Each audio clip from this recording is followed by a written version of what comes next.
শীতের রাত প্রায় 10টা নাগাদ হঠাৎ বিকট শব্দ। সবেমাত্র গৃহস্থের মানুষজন খাওয়া দাওয়া করে বিছানায় গেছেন, আর সেই বিকট শব্দে একেবারে বাড়ি থেকে ছুটে এসে দেখেন একেবারে মর্মান্তিক পরিস্থিতি। সামনে দাঁড়িয়ে থাকা এক লরিকে এক স্কুটির ধাক্কা, স্কুটি থেকে ছিটকে পড়েছে রাস্তার মধ্যে 3 জন, তাদের মধ্যে গুরুতর এবং আশঙ্কাজনক অবস্থাতে 2 জন। ঘটনা ঘাটাল মেদিনীপুর সড়কে দাসপুর থানার হরিরামপুর রথতলাতে রবিবার রাত প্রায় 10টা নাগাদ এই মর্মান্তিক ঘটনা। আর এই মর্মান্তিক দুর্ঘটনাতে আহত 3 জনেরই বাড়ি দাসপুর থানারই রাজনগর গ্রাম পঞ্চায়েত এলাকার রাজনগর এবং রামদেবপুরে। স্কুটিতে থাকা 3 যুবক হলেন সঞ্জীব সামন্ত, যার বাড়ি রামদেবপুরে। পাশাপাশি ওই স্কুটিতে ছিলেন তন্ময় সামন্ত এবং ছোটন পণ্ডিত, তাদের 2 জনের বাড়ি রাজনগরে। এই তন্ময় এবং ছোটনের অবস্থা যথেষ্টই আশঙ্কাজনক। স্থানীয়দের চেষ্টায় তাদেরকে দ্রুত ঘাটাল সুপার স্পেশালিটি হাসপাতালে পাঠানো হয়েছে। স্থানীয়দের অভিযোগ, এই সংকীর্ণ ঘাটাল মেদিনীপুর সড়কের দাসপুর থানার হরিরামপুর রথতলা এলাকাতে রবিবারের বিকেল থেকেই বিকল হয়ে যায় এক মাল বোঝাই লরি। আর সেই অবস্থাতেই রাস্তার মধ্যে দাঁড়িয়েছিল ওই লরি। দাঁড়িয়ে থাকা লরিকেই ওই স্কুটির ধাক্কা।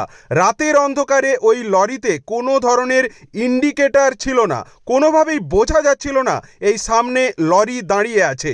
শুধু এই ঘাটাল মেদিনীপুর সড়কের হরিরামপুর নয়, প্রতি রাতেই ব্রেকডাউন করে এই রাস্তার বিভিন্ন বাঁক মোড়েও প্রচুর পরিমাণে লরি কিন্তু দাঁড়িয়ে থাকে।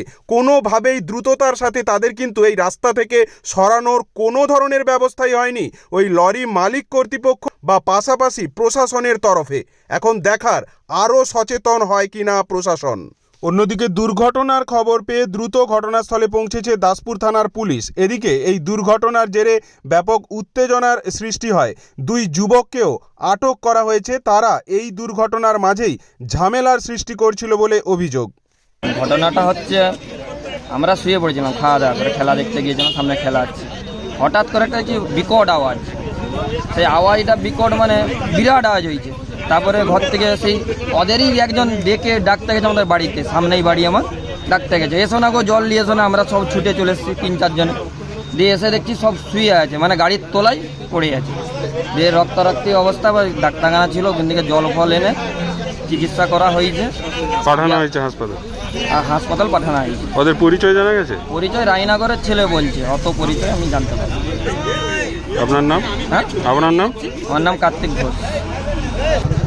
এই গাড়িটা কি দাঁড়িয়ে ছিল নাকি? এটা কি দাঁড়িয়ে ছিল?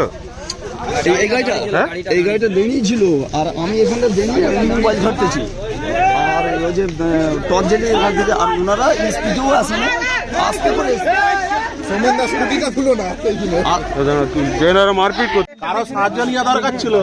ও তো যেভাবে ওই মাপের রাস্তায় যদি গাড়ি রেখে দেয়, এমনি আমাদের এই রোডটাতে মানে বিগত বছর অ্যাক্সিডেন্ট হচ্ছে। কখন থেকে গাড়িটা দাঁড়িয়ে? গাড়িটা 6টার দিকে দাঁড়িয়ে আছে। হ্যাঁ, অনুভব। আপনি বলেন এখানে সেন্সিটিভ জায়গা, এখানে একটা ডাক্তারখানার ঢাল, এখানে প্রতি রুগী নামছে, কত কি নামছে, সেই জায়গায় গাড়িটাকে এইভাবে রেখেছে, প্লাস কোনো ইন্ডিকেটার নেই, কোনো লাইট নেই।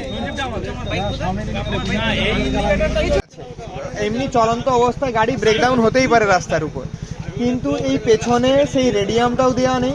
প্লাস গাড়ির ফিটনেসের যেটা দেখা যাচ্ছে, যে গাড়ির ব্যাক লাইট, ব্রেক লাইট বা ইন্ডিকেটার যারা জ্বালিয়ে রেখেছেন গাড়িতে, সেই লাইটটাও পেছনে দেখা যাচ্ছে না। এটা প্রপারলি আনফিট।